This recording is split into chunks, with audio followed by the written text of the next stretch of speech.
Bonjour à tous, c'est toujours le frère Zulu dans l'émission, dans les révélations cachées de la parole du Dieu véritable, de l'Oba. Je rends grâce à Dieu, le créateur du ciel et de la terre, de ce qu'il est grand, glorieux et redoutable, et de ce qui vit inexplicablement hors de toute réalité. Je remercie ce Dieu parce qu'il est fidèle, parce qu'il est tout-puissant, et de ce que nul n'est semblable à lui.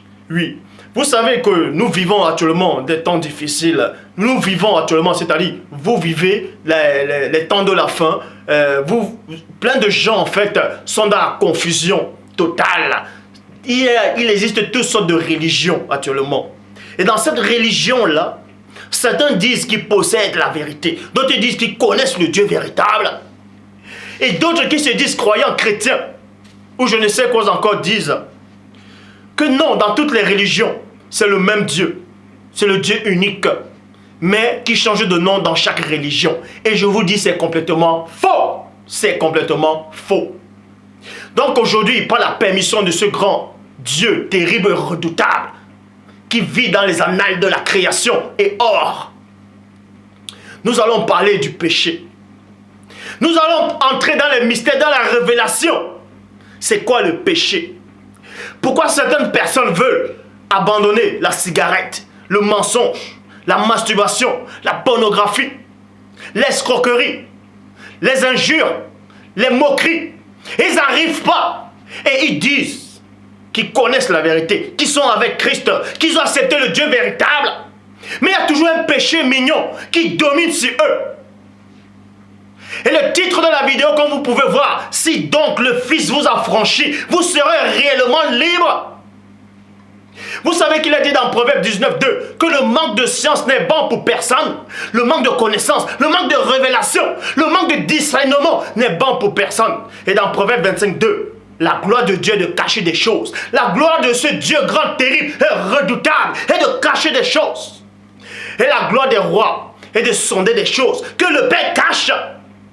C'est pour ça que tous ceux qui se sont autoproclamés pasteurs, révérends, bishops, maréchal, apôtres, prophétesses ou diacres, d'autres qui disent bishop ou un de l'éternel, je ne sais quoi encore, des titres qu'ils cherchent, ont essayé d'élucider les mystères du Père, mais n'ont pas réussi.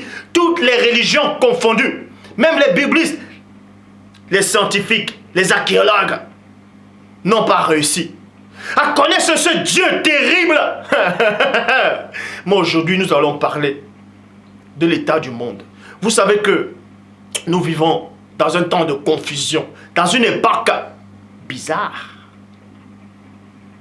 Donc, il y a certaines personnes, en tout cas, la plupart des gens dans le monde entier, chacun de vous est sous l'emprise d'un péché mignon, entre guillemets. D'autres veulent renoncer à la cigarette, mais ils n'arrivent pas. D'autres veulent renoncer au mensonge, à la masturbation, à l'adultère, à la fornication, à la moquerie, aux mauvaises pensées, mais ils n'arrivent pas. Cet état de choses les domine toujours. Mais ces gens néanmoins disent qu'ils sont avec Dieu, qu'ils connaissent le Dieu véritable, qu'ils ont été affranchis, pas le premier-né, pas le Christ qui s'est dépouillé. Nous allons donc voir qui c'est qui sera sauvé, qui c'est qui connaît le véritable Christ à partir de maintenant. Pour ça, nous allons commencer dans 2 Pierre. Dans 2 Pierre 2, 17, vous dit quoi? Premièrement, vous voyez qu'il y a des gens qui disent dans les églises, dans les assemblées, un peu partout, d'autres formes de croyants, de religion. Vous voyez, d'autres disent qu'ils sont en train de servir Dieu, mais ils mentent tous les jours. Ils font du business, c'est-à-dire le mauvais business, l'escroquerie, ils volent, ils mentent, ils trompent, ils trichent, ils sont violents. Et soi-disant les conducteurs, c'est-à-dire soi-disant les chefs spirituels, religieux, les font croire. Non, ce n'est pas grave. L'essentiel, c'est d'accepter Christ dans le cœur et de confesser. Peu importe le péché que tu vas faire, tu es déjà en Christ. Et ça, c'est faux. C'est ce que ces soi-disant pasteurs vous racontent. Eux-mêmes, ils n'ont pas été affranchis. Eux-mêmes, ils n'ont pas connu cette lumière que Paul de Tarse a connu sur le chemin de Damas. C'est pour ça qu'il est dit dans 2 Pierre 2, 17. Ce sont des fontaines sans eau. Et des nuées sont des nuages, agités par le tourbillon. Et l'obscurité des ténèbres les a réservés éternellement. Vous voyez, dans le verset 19, il dit quoi? Il les promet la liberté. Virgule. Je m'arrête dans la virgule et j'entre dans les profondeurs. Tous ceux-là qui se disent apôtres, bishop, maréchal ou hommes de Dieu inspirés viennent vous promettre la liberté en vous disant ceci, que Dieu les a envoyés, que le Mundima Loba est avec eux. Il vous prêche soi-disant la repentance, il vous prêche l'évangile, il vous prêche la bonne nouvelle en disant que si tu ne crois pas à JC, tu seras condamné. Soi-disant, il vous montre la lumière, que ça c'est le chemin à suivre. Et pourtant eux-mêmes, ils ne sont pas dans ce chemin. C'est pour ça qu'il est dit dans le verset 19 de 2 Pierre 2. Ils leur promettent la liberté quand ils sont eux-mêmes esclaves de la corruption. Car chacun est esclave de ce qui triomphe de lui. Donc celui qui vient t'enseigner que Christ est mort pour toi sur le bois. Et lui-même il est esclave du mensonge. Lui-même il est esclave de la pornographie. Il est esclave de la masturbation. Il est esclave des mauvaises pensées. Il est esclave des murmures. Il est esclave de la cigarette. Il est esclave de ce péché mignon qu'il connaît. C'est son enseignement lui-même ne vous sauvera pas. Mais aujourd'hui, le Maître lui-même va vous sauver. C'est-à-dire le Christ. Le Père. Le Père est le Maître. Vous voyez. Mais en Christ, et c'est Christ qui porte le titre du Maître. Mais c'est Dieu seul qui est le Maître de toutes choses.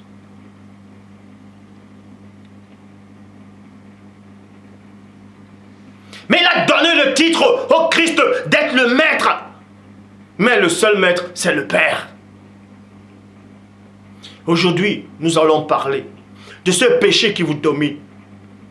De ces mauvaises pensées que vous n'arrivez pas à laisser. De ces états colériques que vous avez constamment. Vous vous irritez facilement. Vous doutez facilement. Vous avez peur constamment. Vous êtes toujours en train d'insulter, de murmurer. Et vous dites que vous connaissez Christ. Et vous dites que vous êtes sauvés. Et vous dites que vous avez le Saint-Esprit.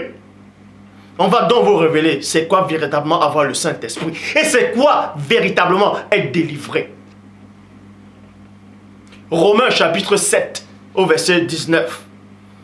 Car je ne fais pas le bien que je veux, mais je fais le mal que je ne veux pas.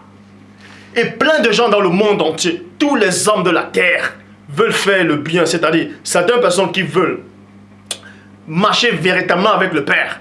Il y a quelque chose qui les empêche d'aller, de s'épanouir dans ce chemin-là, qu'ils ont songé, qu'ils ont médité, qu'ils ont accepté. Ils veulent servir Dieu de tout leur cœur, de tout leur âme, de tout leur esprit, mais ils n'arrivent pas. Quelque chose les empêche, mais ils ne connaissent pas la chose qui est en train de les empêcher d'atteindre l'autre côté. Moi aujourd'hui on va vous donner la révélation sur cette chose. Car il est dit dans Jean 3:11, nous disons ce que nous savons et l'on rend témoignage de ce qu'on a vu. Donc aujourd'hui on va vous révéler les mystères du péché. On va vous révéler les mystères qui se cachent dans l'ombre de ce qui vous retient dans la cigarette, dans le mensonge, dans la peur, dans l'ignorance, dans le doute, dans les mauvaises pensées, dans l'alcool, dans les séries télévisées dont vous êtes accrochés et vous n'arrivez plus à prier. Il y a un esprit derrière qui vous accable, qui vous retient captif. C'est pour ça qu'il est dit, si donc le Fils vous a franchi, vous serez réellement libre.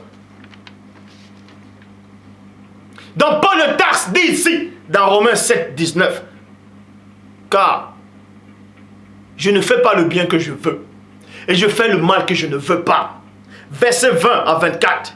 Et si je fais ce que je ne veux pas, ce n'est plus moi qui le fais. C'est le péché qui habite en moi. Point. C'est le péché qui habite en vous. Je trouve donc cette loi au-dedans de moi, que quand je veux faire le bien, le mal est attaché à moi. Car je prends plaisir à la loi de Dieu selon l'homme intérieur. L'homme intérieur, c'est l'esprit, c'est votre moi divin. Ça veut dire que Paul de Tarse explique ici, il parle d'un homme, il parle en fait. C'est quelqu'un, je prends l'exemple, c'est quelqu'un qui fume, qui veut arrêter la cigarette. Il a la volonté de vouloir arrêter, mais il n'a pas le pouvoir. D'autres ont la volonté d'arrêter de regarder un film pornographique, mais ils n'ont pas le pouvoir. D'autres ont la volonté d'arrêter le mensonge, d'arrêter les moqueries, d'arrêter l'alcool, d'arrêter l'adultère, la fornication, d'arrêter les péchés mignons, les insultes. Mais ils n'arrivent pas parce qu'ils n'ont pas le pouvoir. Pourquoi ces gens qui disent qu'ils n'arrivent pas à arrêter quelque chose? Pourquoi ils disent alors qu'ils ont le Christ? Pourquoi ils disent qu'ils ont le Saint-Esprit en eux?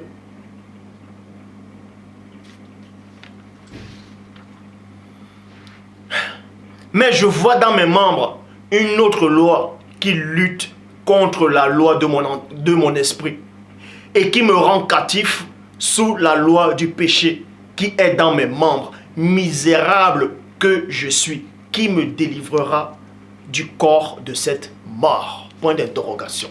Donc on parle de quelqu'un qui veut servir Dieu, qui prend plaisir à la loi du Père, qui veut marcher avec Dieu. Mais il y a toujours un fardeau, il y a toujours un péché qui le retient. Et parce que ce péché-là habite dans son corps, ce péché-là habite dans ses membres, ce péché-là habite dans son temple. Et ce péché-là le retient. Le retient captif, enchaîné dans les ténèbres. Mais son esprit lutte désespérément. Son esprit veut connaître le Père. Son esprit veut marcher avec le Père. Son esprit veut que le Père puisse se glorifier en lui. Mais il n'arrive pas. Parce qu'il est retenu captif. Il est influencé. On va vous révéler le mystère de cette influence. On va vous révéler le mystère de ce qui vous retient captif.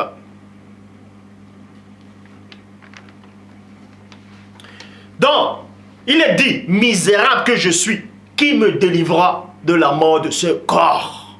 C'est pour ça que Christ dit ici, dans Jean 8, verset 36.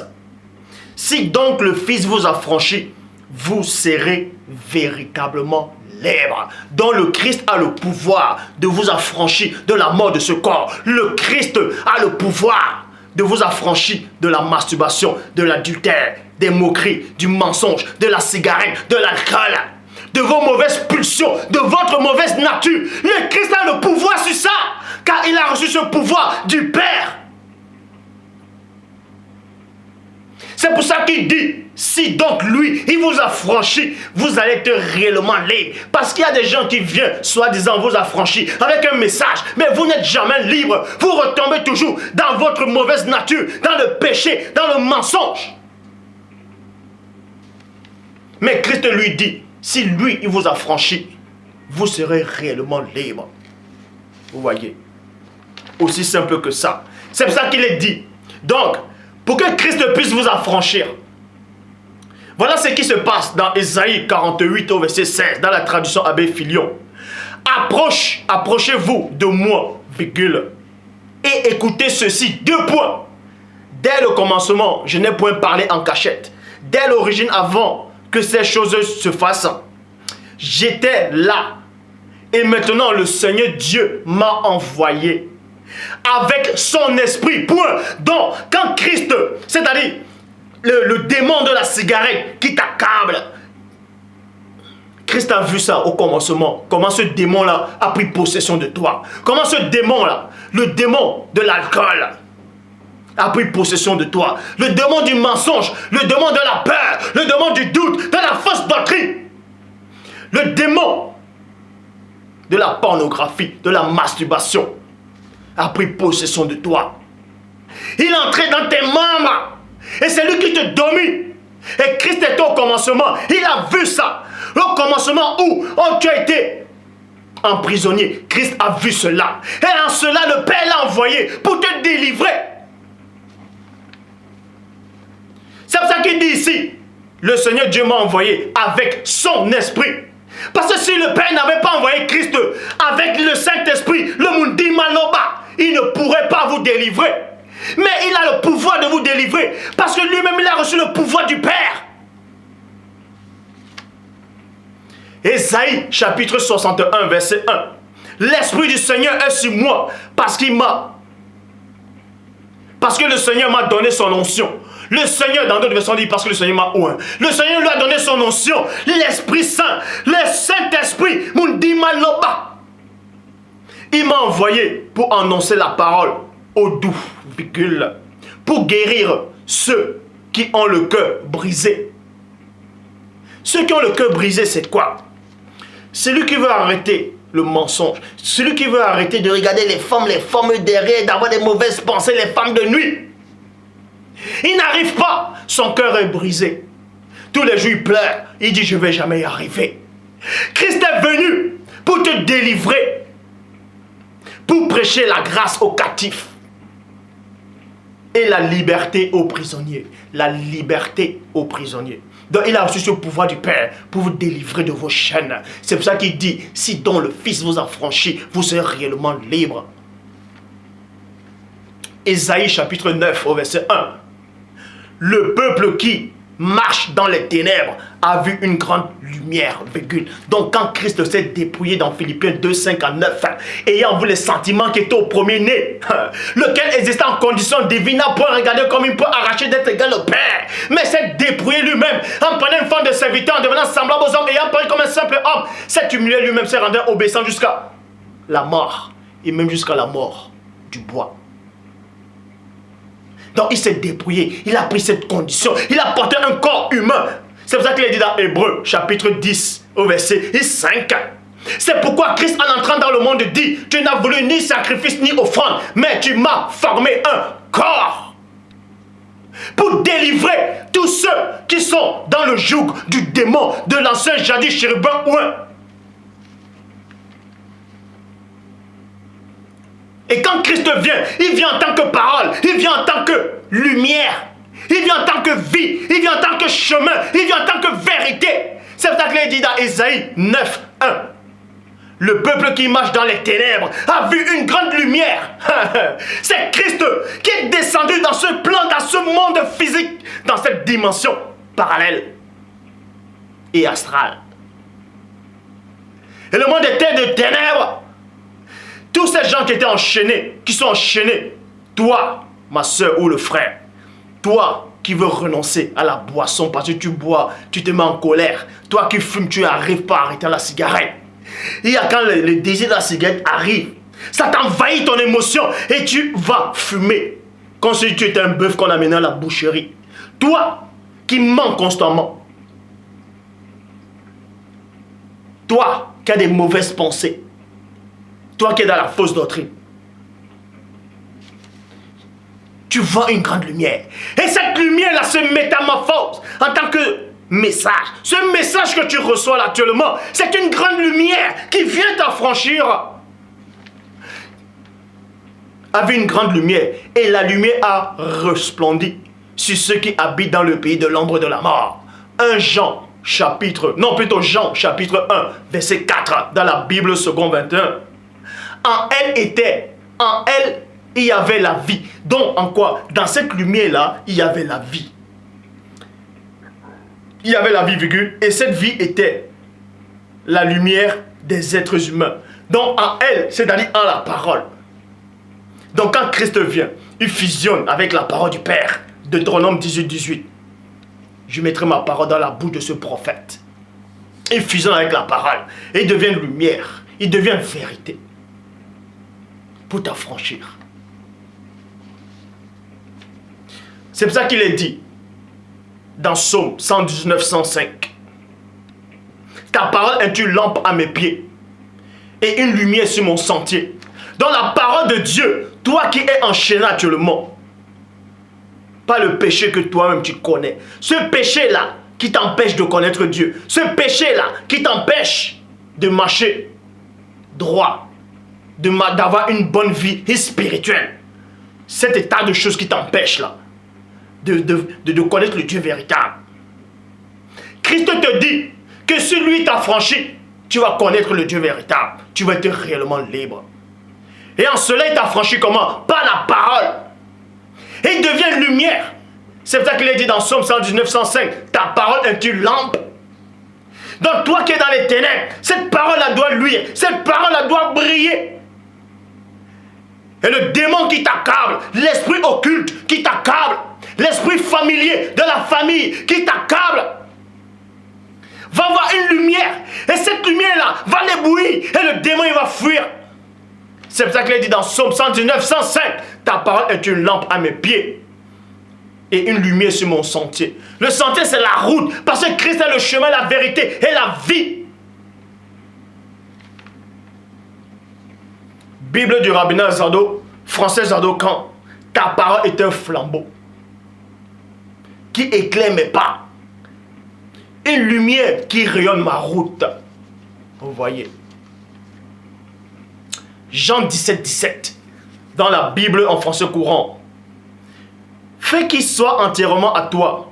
Par le moyen de la vérité. Par le moyen de la vérité. Ta parole est la vérité. Donc c'est la parole du Père qui est vérité. Et c'est cette parole-là qui te libère. Ce n'est pas les incantations. Ce n'est pas tu vas allumer ta bougie, tu vas faire des incantations. Ce n'est pas tu vas aller jeûner. Tu vas jeûner pendant 10 ans ou bien tu vas jeûner, bref.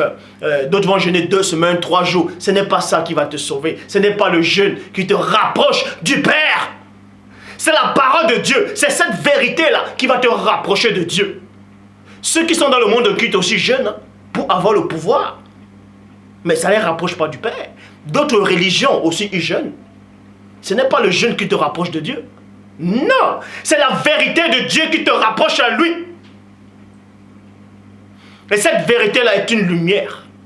Parce que tu es dans les ténèbres. Et cette vérité-là va éclairer la lumière. Et cette vérité-là maintenant, c'est-à-dire cette vérité va éclairer les ténèbres.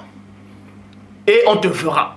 Et ces ténèbres-là qui sont là, ces démons qui sont à côté de toi, vont vous prendre la fuite. Et ensuite, cette lumière-là se transformera en vérité. Donc la vérité, c'est quoi? Il te montrera le chemin. Cette vérité-là te dira qui est le Père. Cette vérité-là te dira qui tu dois suivre. Cette vérité-là te montrera ton identité, ta position devant le divin. Et cette vérité-là se transformera en épée pour te protéger en chemin. Et comme une torche, comme un flambeau pour brûler. Car Dieu est un feu dévorant. Dieu! Dans Jean 8, 22, Bible du semeur, vous connaîtrez la vérité. Jean 8, 32, dans la Bible du semeur, vous connaîtrez la vérité et la vérité fera de vous des hommes libres. Donc, quand Christ dit, si donc le Fils vous a franchi, vous serez réellement libre, ça veut dire en fait, c'est cette vérité-là qu'il apporte, qui va vous affranchir. Et cette vérité-là a fusionné avec Christ dans Deutéronome 18, 18, je mettrai mes paroles, vous voyez, dans sa bouche.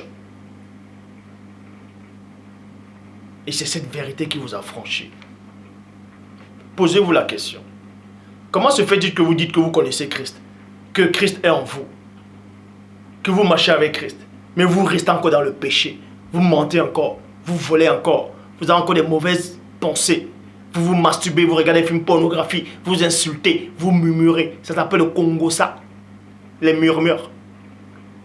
Vous êtes encore homosexuel, travesti, efféminé, rebelle à la parole. Mauvais soupçons, mauvaise pensée, mauvaise nature. L'esprit de la cigarette, l'esprit de l'alcool, l'esprit du sexe. Et vous dites que vous connaissez la vérité, que vous connaissez Christ. Ah, le Christ, le vrai Christ dit, lui s'il te libère, tu vas être libre. Donc pose-toi la question, si tu n'es pas libre, c'est qui t'a pas libéré? Jean 8, 36, Jean 8, 36, Bible du semeur. Si donc le Fils vous donne la liberté, virgule, alors vous serez vraiment des hommes libres. Il est bien précisé, si. Parce qu'il y a plein de gens qui disent que ouais, si tu acceptes Christ comme ton Seigneur Sauveur personnel dans ta vie, c'est fini, c'est bon. Peu importe ce que tu vas faire, c'est bon. C'est faux! C'est pour ça que Christ dit quoi? Si donc, si. Il n'est pas obligé de vous libérer, mais il dit si. Le si là vient faire quoi là?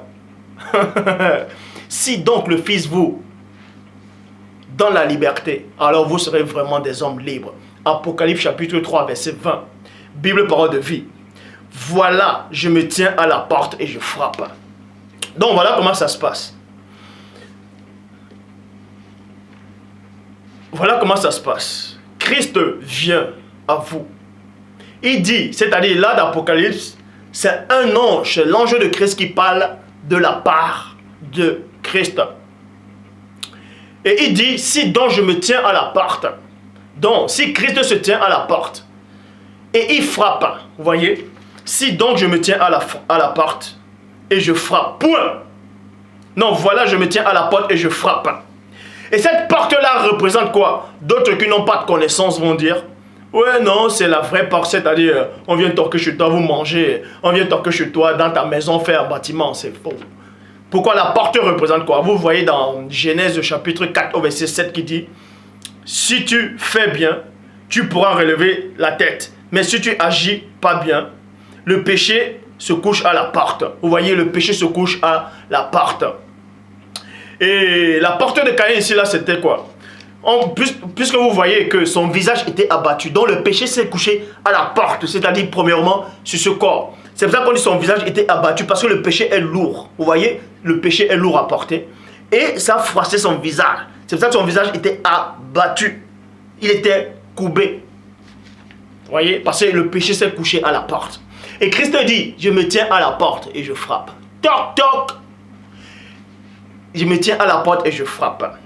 Vous voyez, c'est pour ça que Dieu dit dans Genèse 6, non plutôt dans Genèse 4, 6, pourquoi ton visage est-il abattu? Abattu, vous voyez.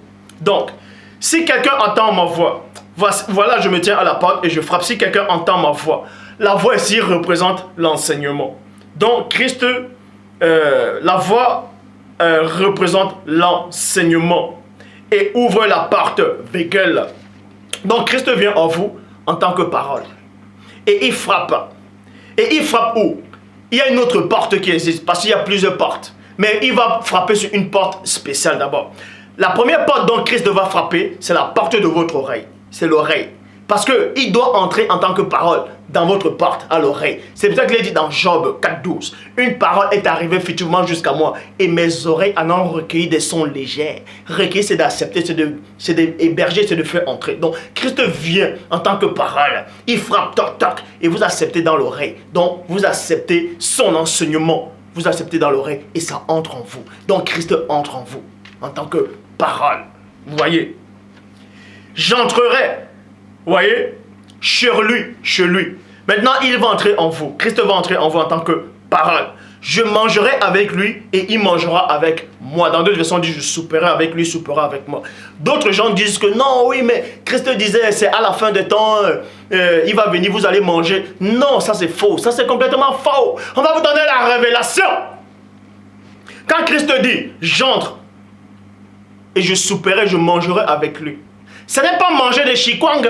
Non. Christ ne parle pas des chikwang ici. Comment ça, il va manger? Vous allez manger quoi avec Christ? La réponse se trouve dans Jean, chapitre 4, au verset 32. Quand Christ a eu une conversation, il a changé des mots, des phrases avec une femme, la femme samaritaine. Plus tard, les apôtres ont acheté des vivres, ils sont revenus, ils ont vu que Christ parlait avec une femme, ça les a surpris. Et après, ils ont dit à Christ, mange, mange. Christ a dit, mais j'ai mangé une nourriture que vous ne connaissez pas. Jean chapitre 4, verset 32. J'en ai mangé une nourriture que vous ne connaissez pas. Verset 34 plutôt.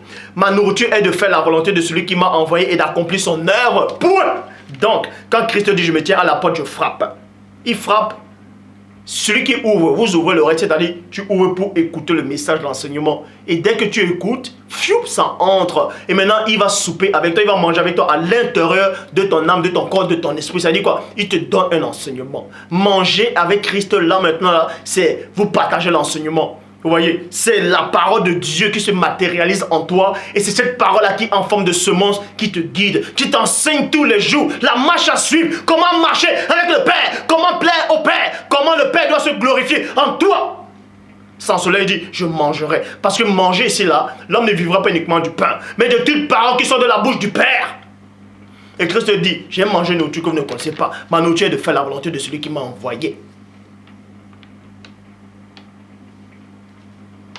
Donc, Christ parlait de la nourriture.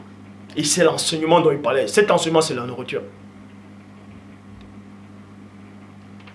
Romains 8, verset 10. Mais si Christ est en vous, virgule. Donc, quand Christ vous...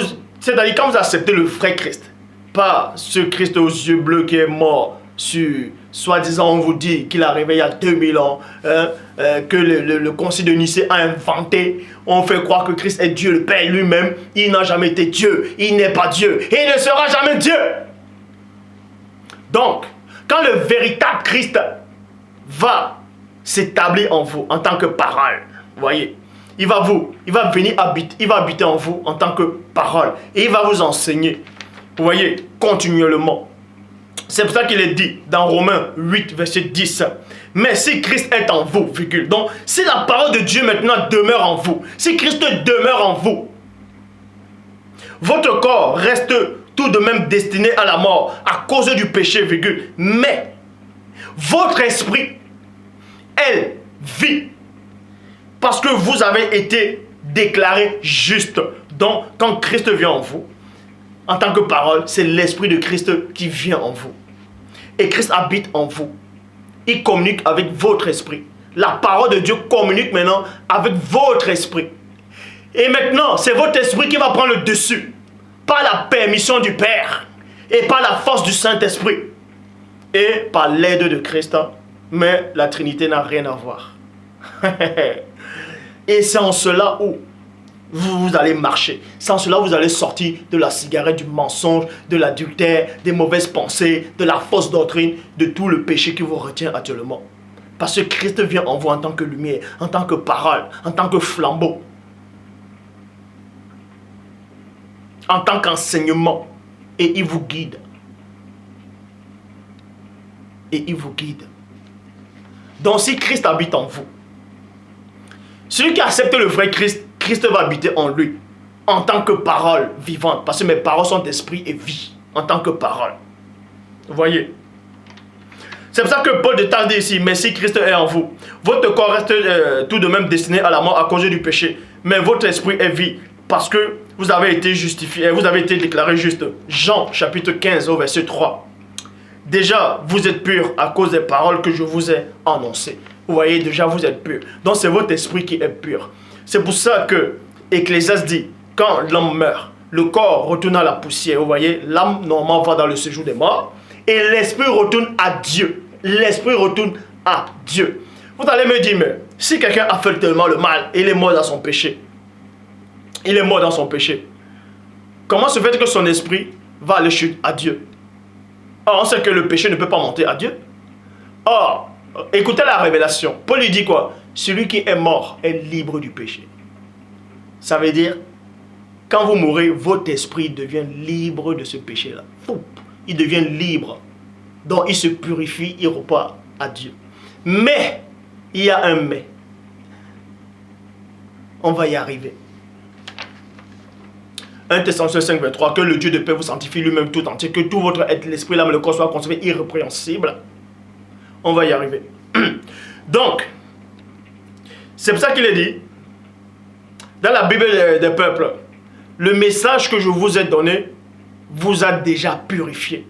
Ça veut dire que quand le vrai Christ vient en vous en tant que message de Dieu, en tant que parole, en tant qu'enseignement, il vous purifie. C'est-à-dire, il purifie votre esprit.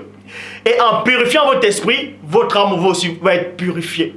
Sans cela, il dit à ses apôtres, vous êtes purs à cause de la parole que je vous ai annoncée, à cause de l'enseignement. Vous voyez, Bible en français courant, l'enseignement que je vous ai donné vous a déjà rendu pur.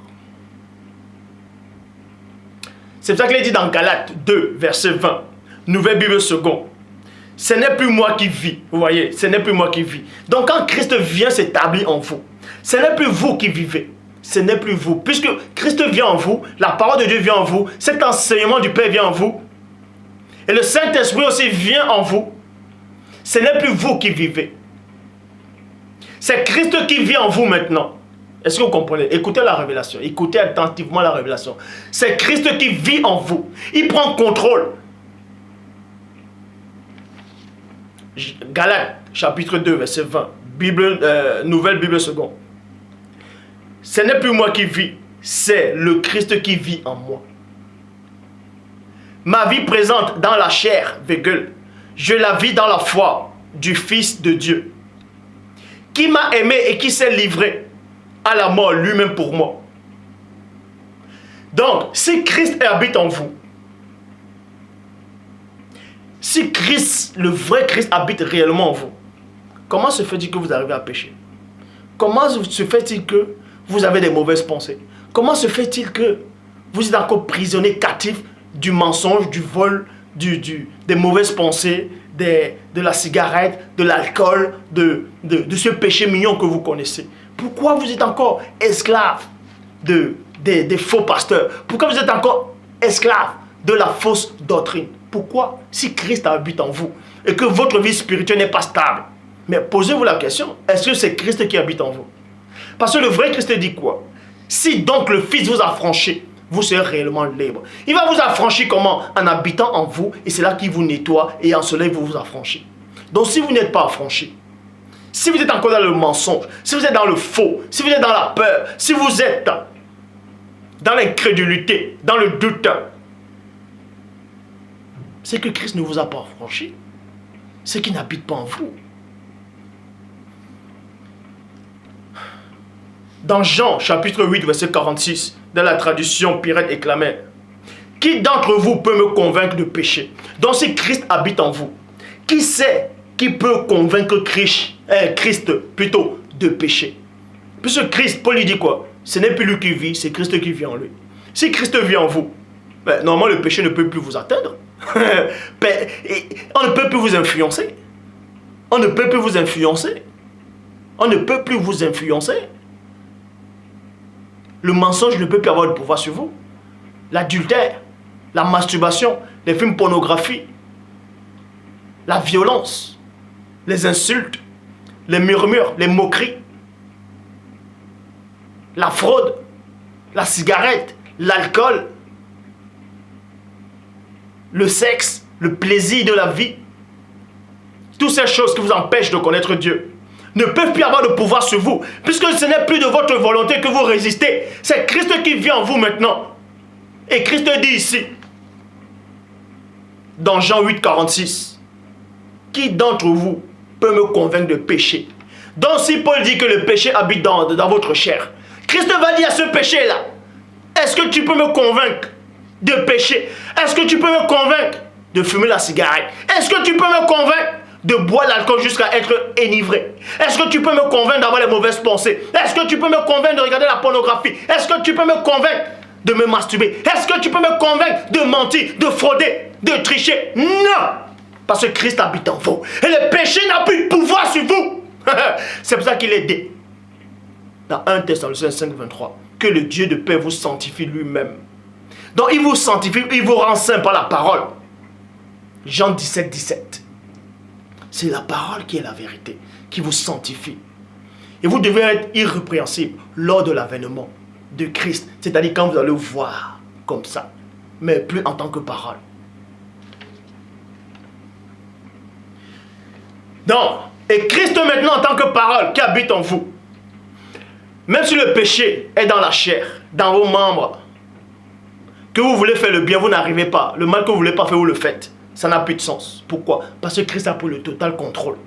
En tant que parole. Et il est dit dans Hébreux 4, 12. La parole de Dieu elle est vivante, efficace et plus tranchante qu'une épée quelconque à deux tranchants, pénétrant jusqu'à partager âme, esprit, gentil et moelle, et juge les sentiments. Aucune créature ne peut se soustraire à la parole du Tout-Puissant. Ça veut dire Christ qui habite en vous en tant que parole de Dieu. Pas la fusion du Saint-Esprit, bien entendu. C'est le démon de la cigarette, de la peur, du mensonge, de la pornographie. Peu importe le démon qui t'accable là, de la maladie, des femmes de nuit, veut t'influencer dans ta chair.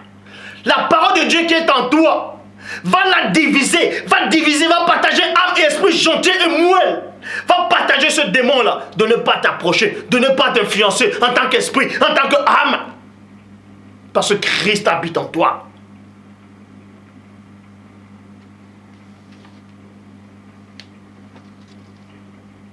C'est pour ça qu'il est dit. Donc, la révélation, c'est quoi? Quand Christ habite en toi, quand le vrai Christ, en tant que parole, habite en toi, le péché n'a plus de pouvoir sur toi. Le péché n'a plus de pouvoir sur toi. Donc, c'est pour ça qu'il est dit, chacun est esclave de ce qui domine sur lui. Chacun est esclave de ce qui domine sur lui. Donc, si quelque chose domine sur toi, que tu as envie de laisser, tu n'arrives pas. Tu as la volonté, mais tu n'as pas le pouvoir. C'est-à-dire que Christ n'est pas en toi. Désolé de te le dire ou de vous le dire ainsi. Soit le Christ n'est pas en toi, soit tu es en train de combattre Christ. Puisque soit il n'est pas en toi, soit tu le combats. En le combattant, c'est quoi? C'est que tu ne veux pas qu'il t'aide. Tu veux le faire de toi-même. Donc, et quand Christ habite réellement en toi, il te nettoie, il te délivre. Et en cela, 1 Jean 3, 9 dit, quiconque est né de Dieu ne pratique pas le péché. Parce que la semence c'est la parole. La semence de Dieu, c'est la parole. Parce que la semence de Dieu demeure en lui. Et il ne peut pécher parce qu'il est né de Dieu. Matthieu, chapitre 13, au verset 37. Celui qui sème la semence est le Fils de l'homme. Verset 23 de Matthieu 13. Celui qui a reçu la semence dans la bonne terre, c'est celui qui entend la parole et la comprend. Il porte du fruit. Matthieu 3, verset 10. Tout arbre qui ne porte pas de fruits, tout arbre qui ne porte pas de bons fruits sera coupé et jeté au feu. Donc vous voyez ici là, que tous ces gens qui viennent vous annoncer des hérésies, tous ces gens qui viennent dire JC m'a sauvé, il vous a sauvé dans quoi? Ce JC là qui est arrivé en 2000 ans, il vous a sauvé dans quoi? Puisque vous mentez toujours. Donc il ne vous a pas sauvé. Puisque le vrai Christ dit ici, lui, il vous a franchi, vous allez être libre, réellement libre. Donc celui qui pêche encore. Posez-vous la question. S'il y a un péché qui te domine, s'il y a quelque chose qui te domine encore, est-ce que Christ t'a réellement sauvé? En fait, pas sauvé. Est-ce que Christ t'a réellement affranchi? Donc, la solution c'est quoi? Soit, le problème c'est quoi? Soit Christ n'habite pas en toi, ça veut dire il ne t'a pas nettoyé, il ne t'a pas délivré. Soit il est toujours en train de frapper. Pam, pam, pam, tu entends. Ça entre là, fioup, et ça ressort là. Le fait que ça entre là et que ça est en train de passer pour ressortir là, tu sens que ce sont des belles phrases. Ça sonne bien. Vous, mais ça ressort quand même. Mais c'est toujours en train de ressortir.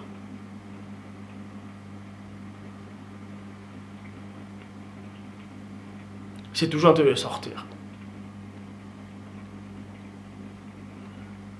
La plupart des gens ne se laissent pas enseigner. La plupart des gens sont encore captifs du mensonge, du péché mignon. Pourquoi? Parce qu'ils se disent que quand ils vont laisser peut-être la cigarette, le mensonge, l'adultère, tout ça là, les vies de tous les jours, la boisson, l'alcool, les femmes, tout ça là, quand ils vont laisser ça, ils vont se sentir vides. Ils vont se sentir isolés et ils vont se sentir en fait qu'il va les manquer quelque chose. Donc en gros, ils vont s'ennuyer. C'est un esprit qui te fait croire ça. C'est faux. C'est complètement faux. Laisse l'Esprit du Père, le Saint-Esprit, te guider par le Christ.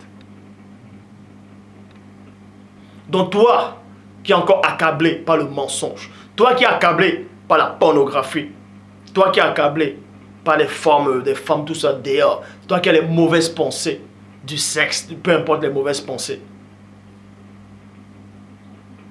toi qui es encore retenu par les chaînes du monde occulte, toi qui persistes encore, être encore enchaîné dans ce faux message-là, dans ces faux pasteurs viennent vous enseigner que JC est arrivé il y a 2000 ans et que celui qui vous a sauvé, vous serez toujours esclave du péché.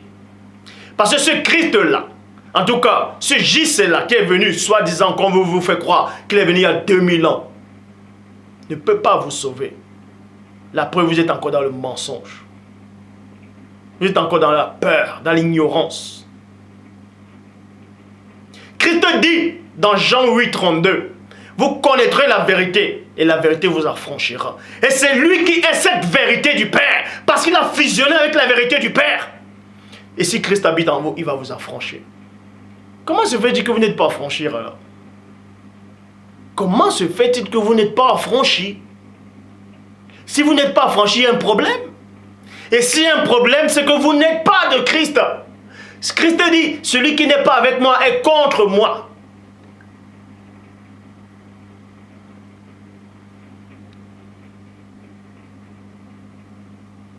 Donc, toi qui veux renoncer à ce truc que tu sais, que tu n'arrives pas, va ce soir devant le Père.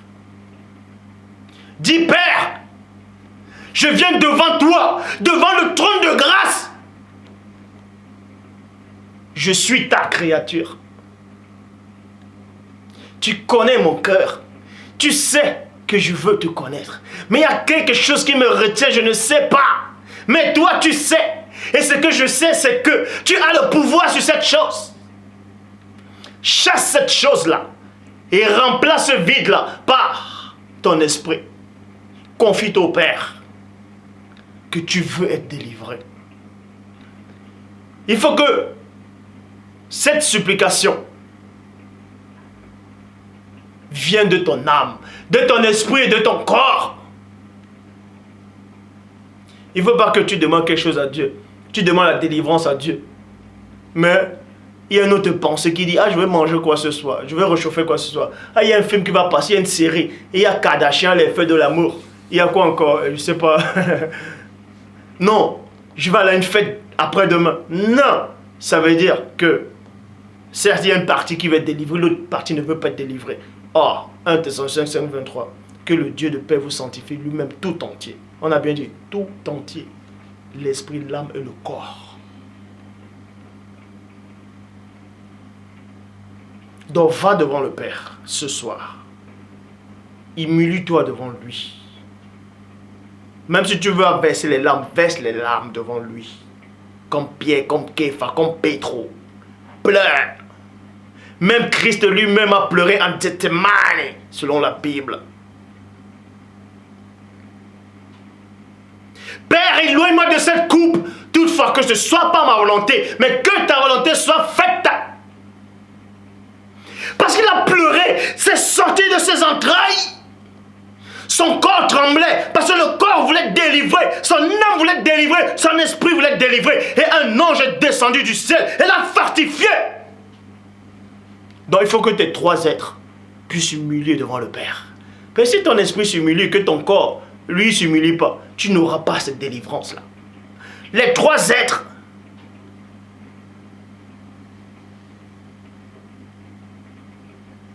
Ce péché-là qui t'accable, il faut avoir envie de vouloir le chasser. Dis à Dieu de te montrer c'est quoi ce péché qui t'accable. Ce péché est abominable. Pose-toi la question. Quand tu avais 5 ans, est-ce que tu ne connaissais pas ce péché-là? Maintenant, tu connais ce péché-là. Quand tu dors, est-ce que tu mens en dormant? Est-ce que tu fumes quand tu dors? Est-ce que tu bois l'alcool jusqu'à être enivré quand tu dors? Est-ce que tu voles quand tu dors? C'est-à-dire qu'il y a une partie, il y a un moment où ton corps, ton âme, ton esprit, c'est-à-dire, sont d'accord pour que ton être là puisse aller se reposer, non? Donc, soyez un, les trois êtres, contre ce péché-là. Allez devant le Père. Vous aurez beau lire la Bible tous les jours.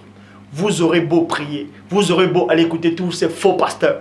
Vous aurez beau crier JC, JC, sauve-moi, JC. Vous n'aurez jamais la délivrance.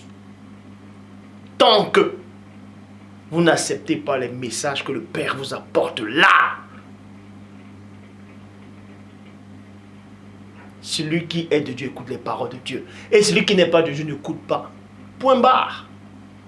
Donc, les messages que j'apporte ne viennent pas de moi, mais de celui qui m'a envoyé.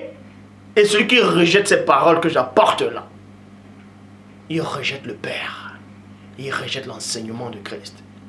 Et il ne pourra pas être délivré. Le fait, ce n'est pas seulement de suivre ce que je dis, mais c'est de le mettre en pratique. C'est en le mettant en pratique que Dieu va voir votre cœur. Et en cela, l'enseignement aura de l'effet en vous. Que le Père soit glorifié.